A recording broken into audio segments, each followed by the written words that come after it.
Me cuido, por eso me pongo mi mascarilla, porque tengo mis hijos, tengo mi esposa, tengo mis vecinos y también a ustedes.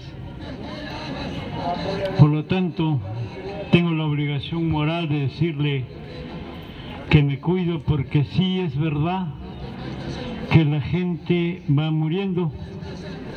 2 de mis hermanos fallecieron, entonces a mí nadie me va a decir que eso es un cuento, ¿no es cierto?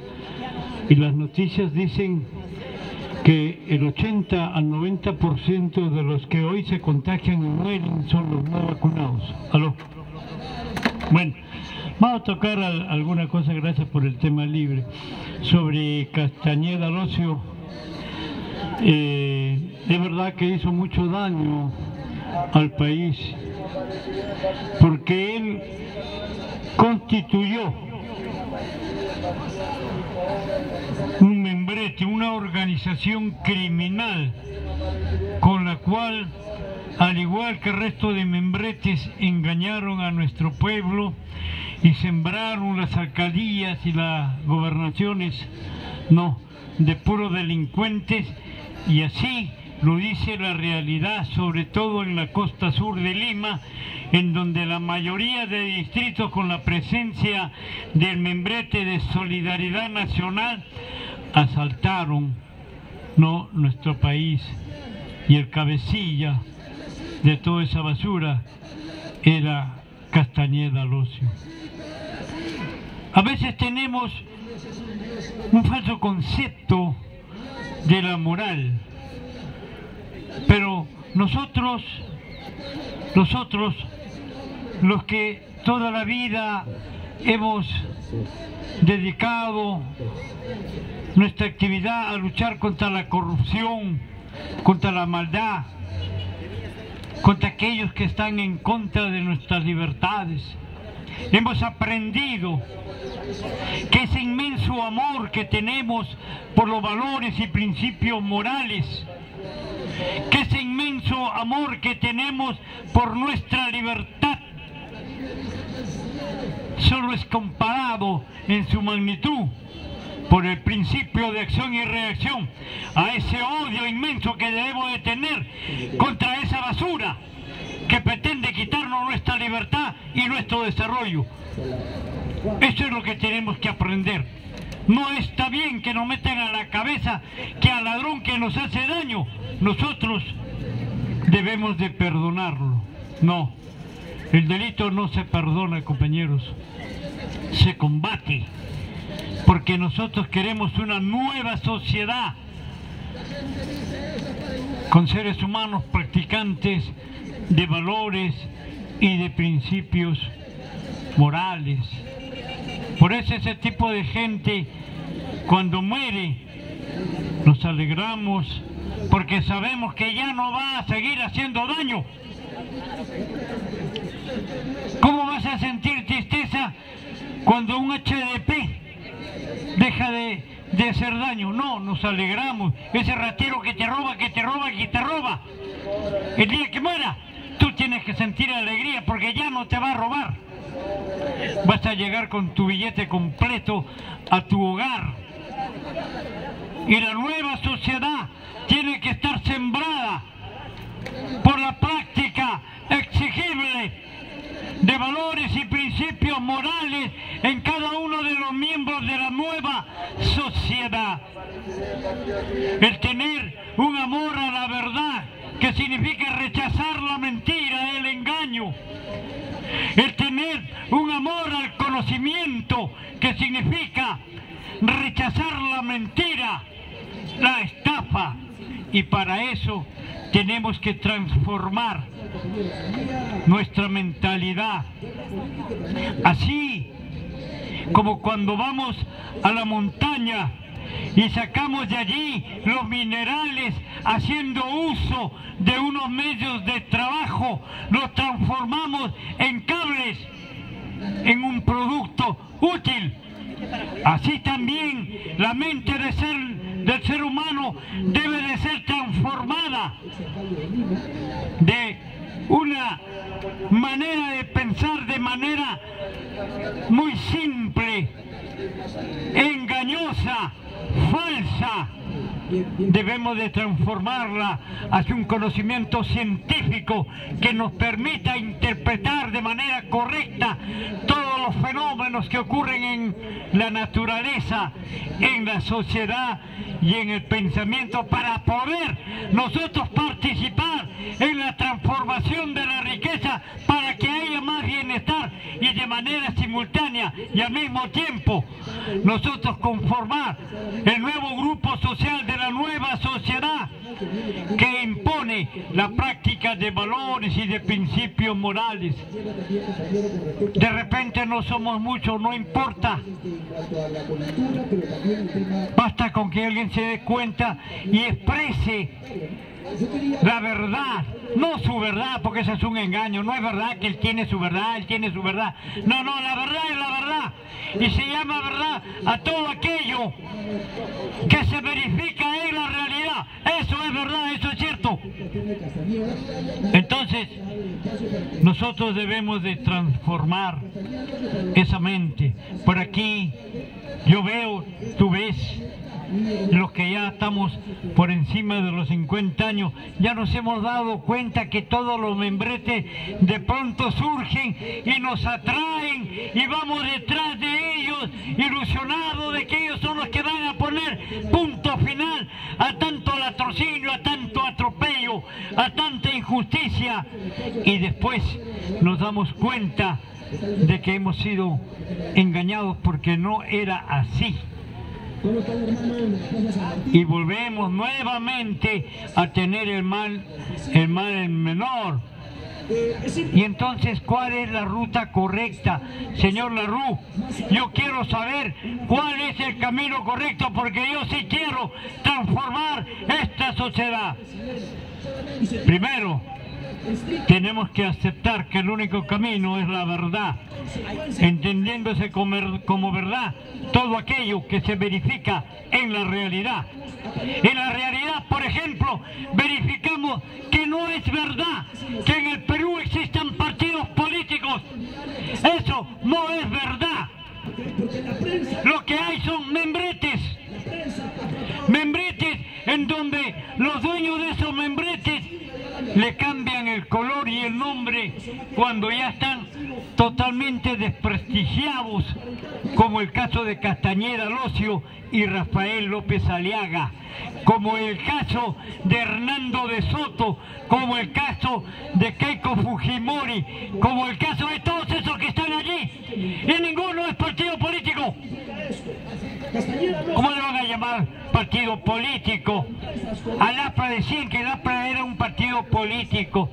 No, es al igual que Resta, era un grupo de ampones que bajo el chorreo de infinidades de dinero capturaban la mente de las personas y los llevaban para que voten por ellos, y a la media hora ya le estaban metiendo una patada en el culo, como lo hicieron acá en la avenida Alfonso Ugarte. ¿No es cierto? Entonces nosotros tenemos que saber que las personas siempre se van a conducir de acuerdo al contenido de lo que hay en su mente.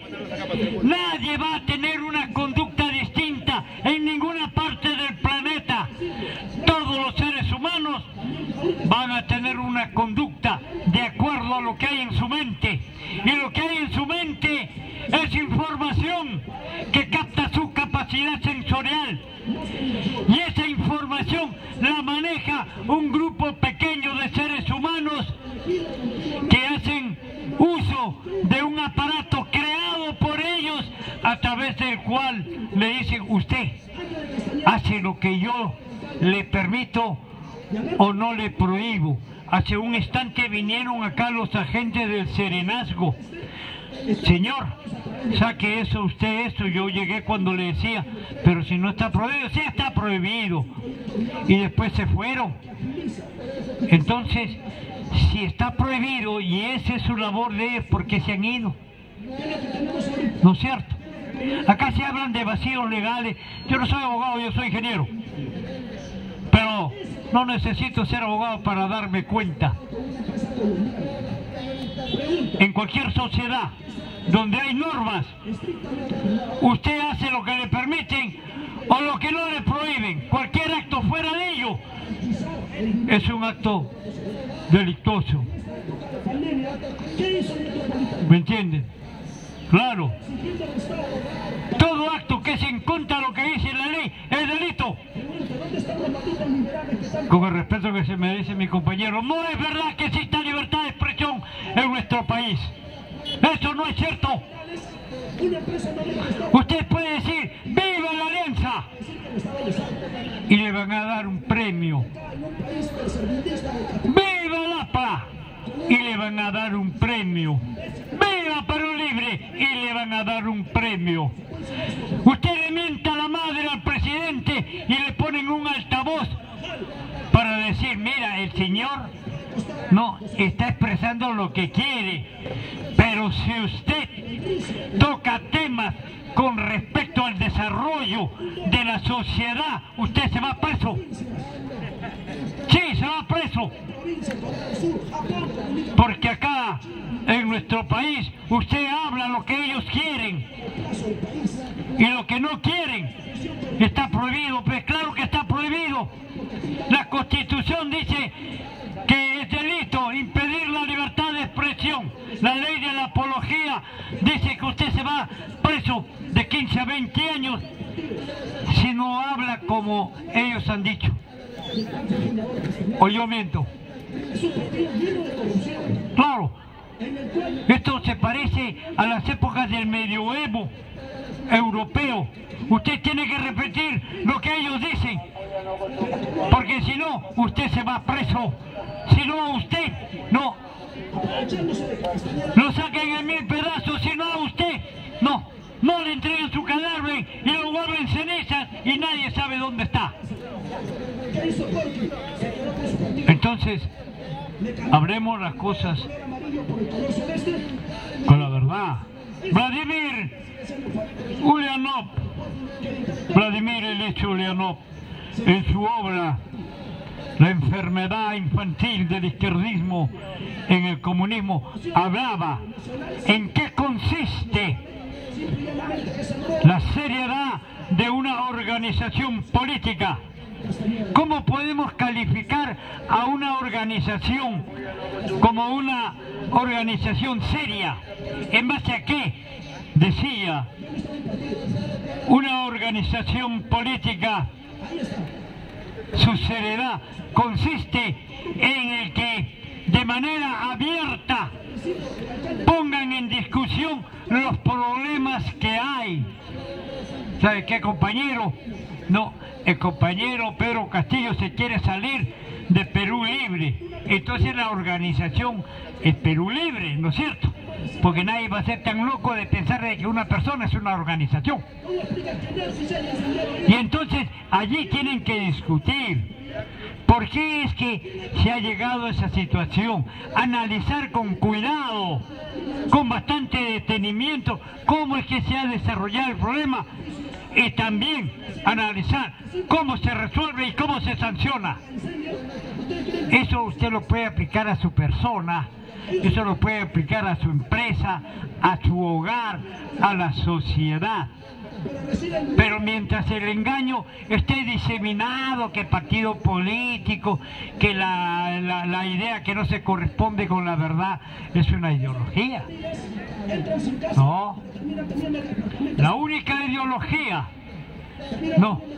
que es valedera es la ideología de la verdad, la concepción científica del mundo, el materialismo histórico, que viene a ser la ciencia de la historia, el materialismo dialéctico, cuyo análisis elimina cualquier duda sobre la descripción de los fenómenos que hay en la naturaleza, en la sociedad llegue el pensamiento, y debe de haber debate sobre esos puntos, no con el ánimo de pelear, de sentirse enemigo, sino con el ánimo de buscar la verdad. ¿Dónde está la verdad? Lo escucho al compañero, habla de una manera, me convence. Luego viene el otro, habla de otra manera y me convence. ¿Quién dice la verdad? La verdad solo es posible determinarla en la realidad. Todo lo que allí dice, todo lo que allí se verifica, eso es verdad. Yo ya tengo 68 años y ya no me siento tan bien como cuando de joven yo acá empuñaba las piedras o los palos, ¿no? Y marchaba, ¿no? Como lo hacen los muchachos de hoy día. Ellos son los que nos van a reemplazar en ese avatar de la lucha popular por la conquista de más derechos. Pero debiera de haber una sinceridad en la descripción de esa realidad, porque el que conoce la realidad sabe qué es lo que tiene que hacer. El que no conoce la realidad va a ser jalado de la oreja para que, como un carnerito, continúe por allá. Yo siempre vengo y toco diferentes temas. Soy una persona poniendo la humildad a un lado. Me considero muy culto porque he leído. Sí, he leído. ¿Quieres saber sobre el agujero negro? Yo lo sé. ¿Quieres saber sobre ciencia? La mayoría, por lo menos genérica, yo lo sé. ¿Quieres saber sobre ideología, sobre política? También lo sé. Yo soy comunista. Y lo digo de manera abierta y en voz alta. ¿Por qué voy a tener vergüenza? Vergüenza sería si yo tengo la mentira en mi lenguaje y me oculto para no discutir, o me oculto en la adjetivización. Tú eres malo, eres un desgraciado. No. El asunto es el planteamiento. Oiga, señor, ¿cómo se puede predecir el desarrollo de una sociedad? ¿Será tal vez por la cantidad de habitantes que hay allí? ¿O de repente será porque tiene más recursos naturales? ¿Cómo se sabe cuál es la sociedad que se va a desarrollar? Entendiendo como sociedad que se desarrolla porque le da a sus habitantes cada vez una mejor calidad de vida. Eso se llama desarrollar. Desarrollar no se llama que venga un vividor, un millonario y se haga un palacio y nosotros digamos, mira, acá en el Perú tenemos un palacio, ya estamos que nos morimos de hambre, y nos hace sentir orgullosos de lo que logra un ratero. No. ¿Cómo se puede determinar el desarrollo de una sociedad? Eso es a través de lo que se produce y cómo se distribuye el modo de producción. Allí se puede saber si se va a desarrollar o no, eliminando por supuesto las condiciones adversas. Cuando Pedro Castillo dice vamos a dar ingreso libre a los muchachos a las universidades, ese es parte de un plan que sí va a servir, para que se pueda desarrollar, porque vamos a tener más personas capacitadas técnicamente para participar en la transformación de la naturaleza en productos acabados que van a generar un mejor bienestar. Pero eso no es suficiente, porque aquí entra un término al que cada rato se repite y algunos de una manera ignorante pero bien intencionada. Dice, sin educación no hay progreso. ¿Y qué entienden por educación? ¿Qué se entiende por educación? La educación está mal, estamos en los últimos lugares. La culpa los profesores. Los profesores son los que educan, y si hay una mala preparación, eso es responsabilidad de los profesores. Nos dicen aquellos que no saben el verdadero significado de lo que es educación. A ver, mira, yo...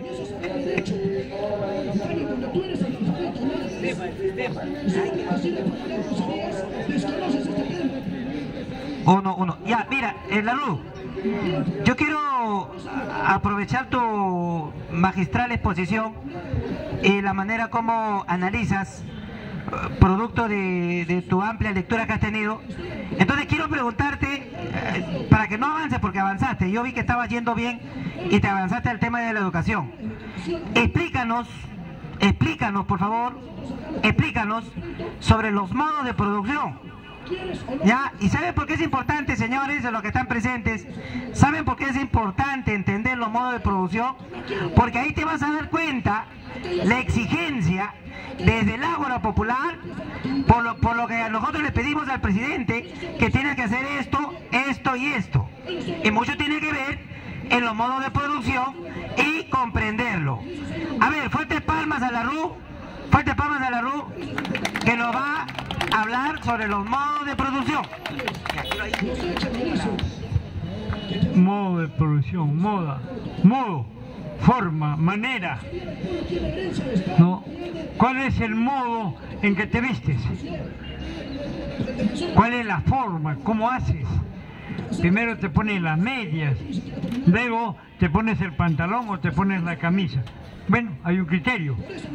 Y cuando hablamos del modo de producción, nos estamos refiriendo a la forma, cómo se produce la riqueza, entendiéndose como riqueza todo aquello que es transformado por el trabajo del hombre. El trabajo del ser humano es sobre digamos, las cosas de trabajo.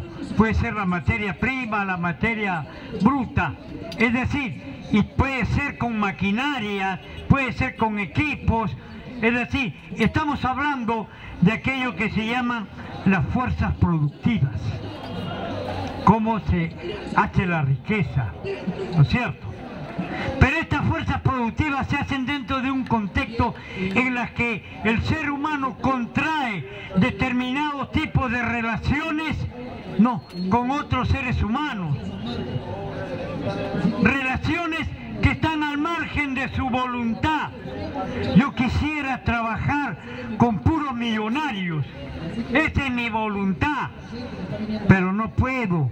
Yo tengo que lustrar zapatos porque ese es, mi fuerza productiva allí. O trabajo como ingeniero, o trabajo como profesor.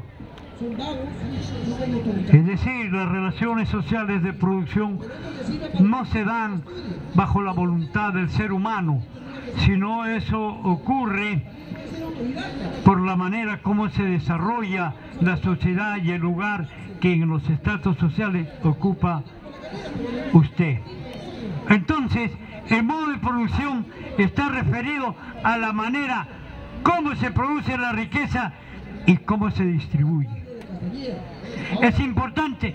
Sí, es importante, porque la producción o se da en una atmósfera, en un determinado tipo de relaciones humanas, de colaboración, bajo planificación, teniendo la finalidad de resolver las necesidades que hay en los pueblos, o se hace bajo un tipo de relaciones de sometimiento y opresión a un fulano llamado capitalista que solo quiere producir aquello que le da más ganancia, no produce para resolver las necesidades del pueblo. Por eso es que hubo épocas en donde los señores Rodríguez Banda, dueño de la leche Gloria, en Arequipa, botaban la leche a los ríos, habiendo tantos niños sin la leche para nutrirse, lo botaban al río para que los precios se mantuvieran, para no perder, porque ustedes saben que a mayor cantidad de productos menos precio. Ley de la oferta y la demanda. También los dueños de los barcos, no, los peces los regresaban al mar para mantener, no, el precio de lo que ellos pescaban. Y así. Entonces el término modo de producción es muy importante el saberlo. Aquel que quiere ingresar al análisis político y no tiene ni idea de lo que es un modo de producción.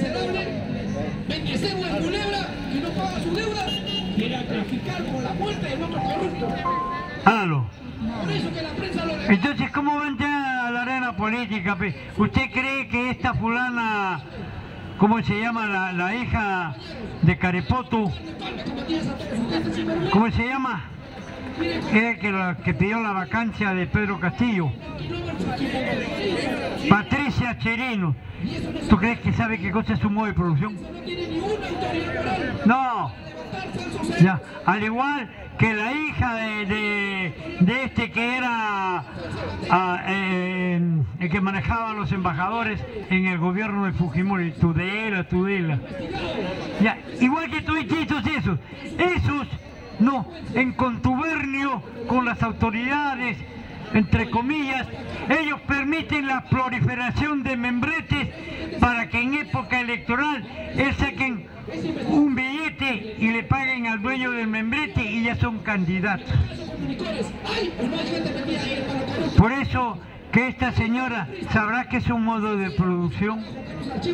Y es importante un modo de saber lo que es un modo de producción. Claro que es importante, porque es imposible conocer cómo se llama un tipo de sociedad si no se tiene idea de lo que es el modo de producción, la manera como se producía y se distribuía, no, las riquezas en la época esclavista es distinto a lo que se producía y se distribuía en la época feudalista, y esta es distinto a la época capitalista, y este es distinto, no, a los periodos del comunismo, empezando por la primera etapa conocida como socialismo científico, dictadura del proletariado o democracia popular. Entonces, sí es bueno conocer, para eso deben de leer en un lenguaje bastante sencillo los conceptos fundamentales del materialismo histórico de Martha Hanecker.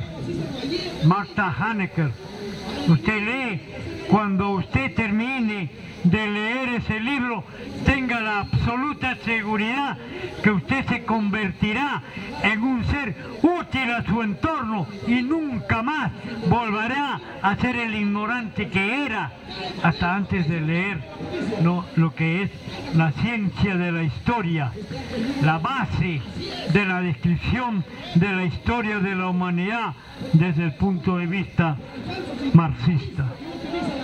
El materialismo dialéctico es la manera de cómo se describe, no, cada uno de los cambios.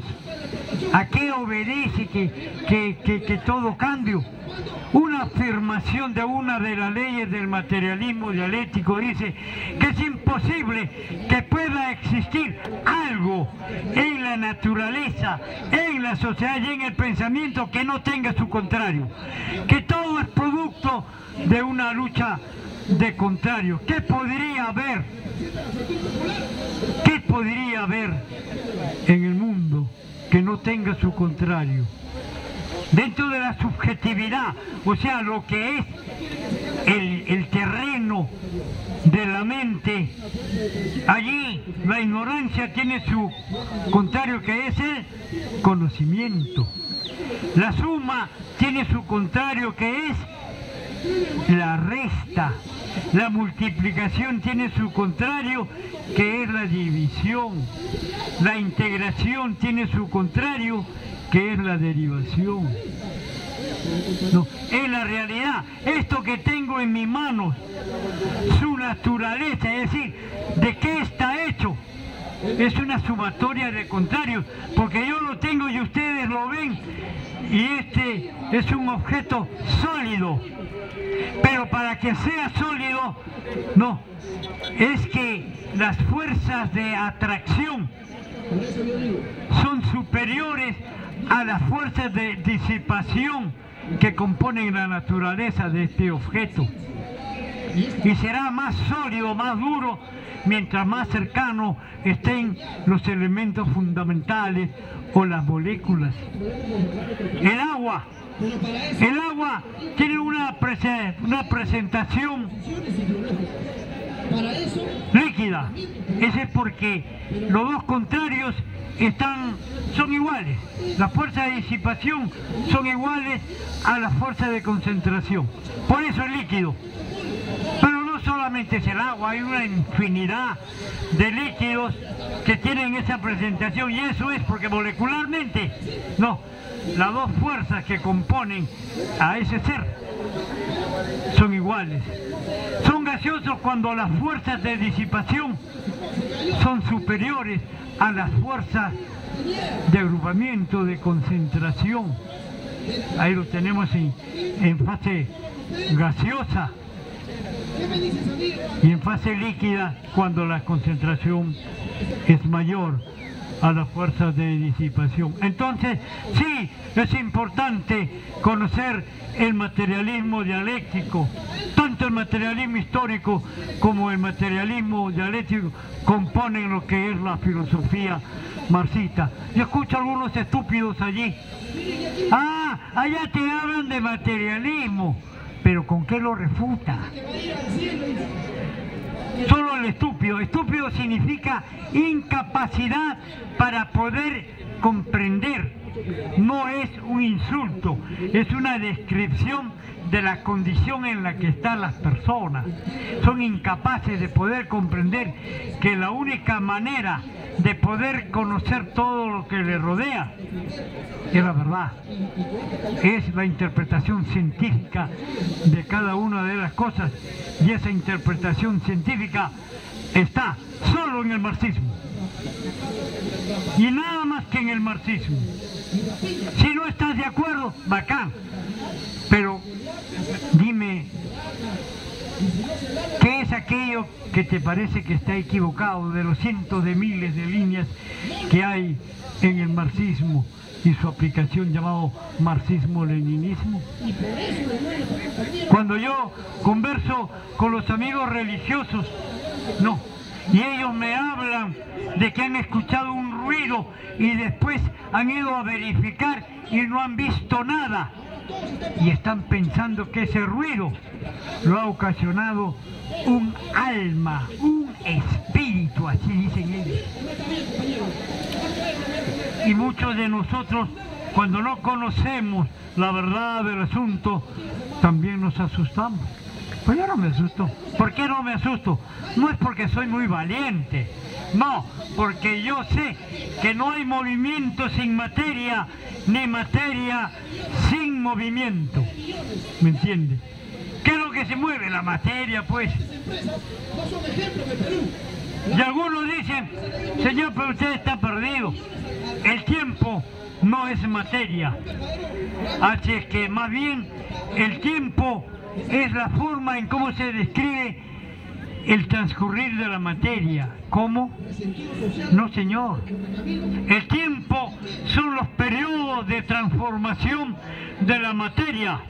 No hay materia sin tiempo, ni tiempo sin materia. Materia y tiempo es lo mismo. El espacio, oiga, señor, ellos nos dicen que Dios ha creado todo. Eso nos dicen. Ya, y como lo ha creado todo, lo ha hecho en un espacio. ¿Cómo va a crear cosas P fuera del espacio? No, oiga, camarada, se llama espacio a las dimensiones de la materia. Por lo tanto, no hay materia sin espacio, ni espacio sin materia. A ver, esto de acá es una materia, un cuerpo material que se llama materia no campo. no campo, porque el término campo significa el radio volumétrico de influencia de un fenómeno físico. Yo, si pongo una candela acá, esa candela va a tener una influencia dentro de un campo volumétrico. ¿Me entiendes? Esa sería la materia campo. Pero este de acá es materia no campo porque sus efectos solamente están ligados a lo que es el fenómeno de la gravitación. Todos los cuerpos atraen a otros cuerpos, es la ley de gravitación. Entonces, sí es importante este conocimiento. ¿Y por qué lo prohíben? ¿Por qué prohíben? No, que el Señor se entere qué cosa es un modo de producción, cómo se produce la riqueza, qué es un medio de trabajo, qué son las relaciones sociales de producción. ¿Por qué se prohíbe eso? Y yo le decía, oiga maestro, acá se habla de educación y se le achaca la responsabilidad de este fenómeno social llamado educación a los profesores. Pero estamos últimos, los responsables son los profesores. Ahora último, le han querido tomar examen, pero no dicen cómo es ese examen, señor, usted profesor, ya, acá vamos a poner un supervisor para que usted dé su clase. Pero todos los alumnos tienen que poner atención a su clase. Usted tiene que lograr que esos alumnos pongan atención a su clase. Porque si no ponen atención a su clase, entonces usted va a salir jalado. ¿Para qué sirve, pues? Y el profesor decía, pero ¿cómo puedo hacer para que todos mis alumnos pongan atención a la clase que yo les voy a dar si el de allá no ha tomado desayuno? El de allá, su mamá y su papá se han peleado, es un hogar disfuncional. No puedo hacer que ellos me pongan atención. ¿Se da usted cuenta? Pero no, los pendejos de la derecha de todas maneras querían que el profesor no dé ese examen, en donde el examen no es solo con respecto a preguntas respecto al contenido de su clase, no, es la atención. Por esos días nosotros hemos sabido de que de los 50 mejores profesores que hay en el planeta, uno de ellos era peruano. Y él le dijo, señores, yo no voy a dar ese examen porque es un absurdo lo que ustedes están pretendiendo. De todas maneras me vas a jalar. ¿Cómo yo voy a lograr que ese niño que no ha dormido en su casa, que no ha comido, que tiene problemas, cómo voy a lograr que ponga atención? Por eso es que el término educación tiene un significado vital desde el punto de vista marxista, comunista. Y eso es lo que voy a pasar a explicarles. Ustedes saben la Biblia, ¿no? ¿Conocen? Yo les voy a decir que el Antiguo Testamento no es la Biblia. El Nuevo Testamento tampoco es la Biblia. Los dos juntos son la Biblia. ¿Estámonos?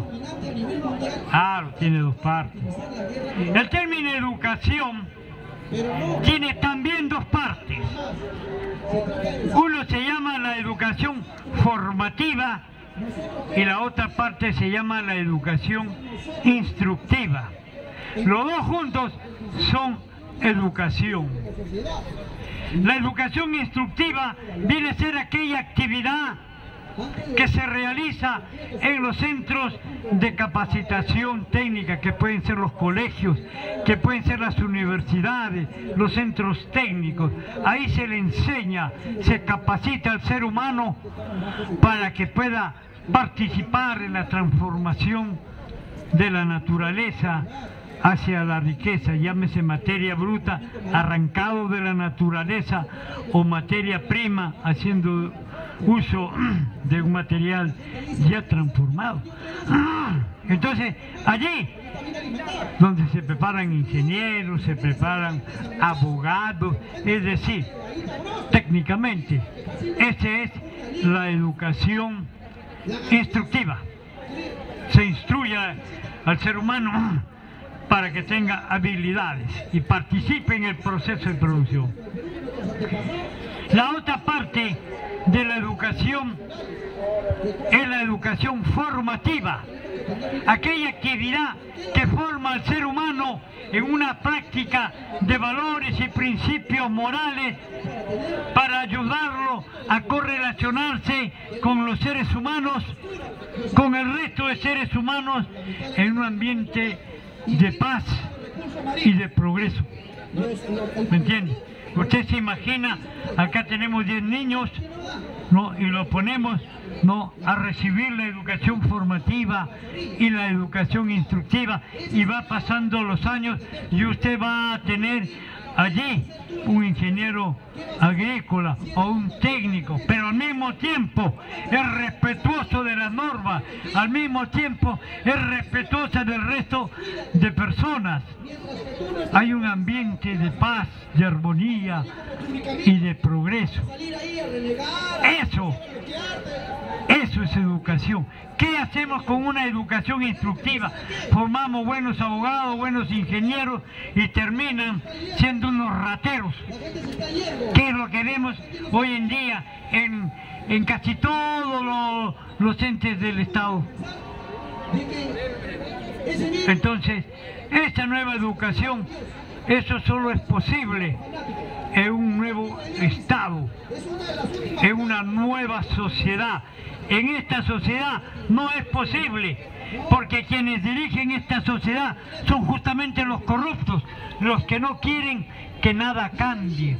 Y si por ahí hay algún cambio, que sea una reformita. Se habla de la nueva Constitución, sí, pues se necesita hacer algunas modificaciones, pero la verdadera Constitución, esa va a emerger cuando el pueblo tome el control de ese aparato de dominación llamado Estado, y a partir de allí saque la voluntad de la burguesía e imponga la voluntad del pueblo, para que aquí, en la nueva sociedad, se haga lo que el pueblo le permite o no le prohíbe. Ese es el asunto del cariz. Tengo muchas cosas para hablar, pero prefiero usar el tiempo de repente con algunas preguntas. Cualquier pregunta de la que ustedes consideren. A ver, por ahí ustedes, joven. A ver, palmas para este brillante personaje de la Plaza San Martín. Ahora vamos a ver, Chicho, acá, Chicho, ya estamos en la, Chicho, un costadito para Chicho. Ya estamos en la etapa de las preguntas, etapa de las preguntas ya. Preguntas. A ver, jovencito también por acá, algunas preguntas. A ver, ven, la pregunta ya. Estamos en la etapa de las preguntas. Ven, hermano, ven. Sobre lo que ha hablado, obviamente, si le hemos tomado atención, ha hablado de los modos de producción, en fin. Voy a hacerle una pregunta al caballero porque ha tocado sobre la Constitución. Una de ellas es con respecto al decreto supremo de obligación o presión del decreto para vacunarse. Dígame, señor, ¿puede un decreto del Ejecutivo estar por encima de la Constitución? No, teóricamente no puede haber ni una norma debajo de la Constitución que sea contraria al contenido de la Constitución. Eso es teóricamente. ¿Por qué? Porque se afirma de que la Constitución es la ley de leyes, al cual están obligados a obedecer desde el nivel más bajo al nivel más alto. Eso es lo que nos dicen teóricamente, pero esa es la concepción burguesa. La Constitución es para medir a todos por igual. La concepción marxista es otra. Dice que la Constitución es el instrumento de dominación al servicio de quienes tienen el control del sistema productivo y por ello tienen el control de ese aparato de dominación llamado Estado, compañero. Entonces, no puede haber. Por eso es de que con respecto a los antivacunas, no, el Estado no les está prohibiendo o no les está obligando a que se pongan mascarillas, no. Lo que está haciendo es ponerle unos límites a su desplazamiento.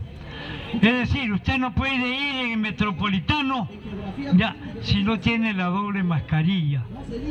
Usted no puede comprar si no tiene la doble mascarilla.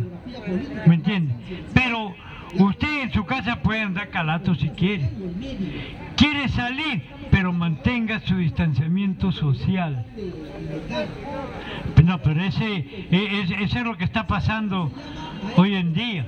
Pero yo le recomiendo que hay que cuidarnos. Hay que cuidarnos porque yo le tengo un cariño a usted y siempre lo quiero volver aquí. Ya